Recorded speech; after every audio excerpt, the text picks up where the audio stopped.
Lao Tzu, the Chinese philosopher, said, the highest virtue is not virtue, and therefore really is virtue. But inferior virtue cannot let go of being virtuous, and therefore is not virtue. Translated in more of a periphrastic way, the highest virtue is not conscious of itself as virtue, and therefore really is virtue.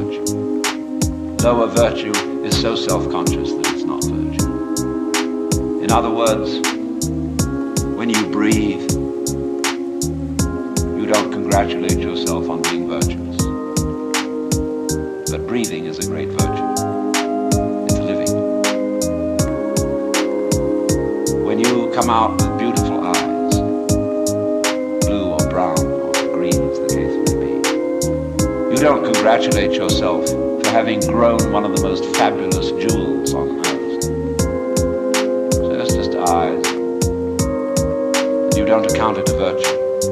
To see, to entertain the miracles of color and form. But that's real virtue. Virtue in the sense, the old sense of the word, a strength, as when we talk about the healing virtue of a plant.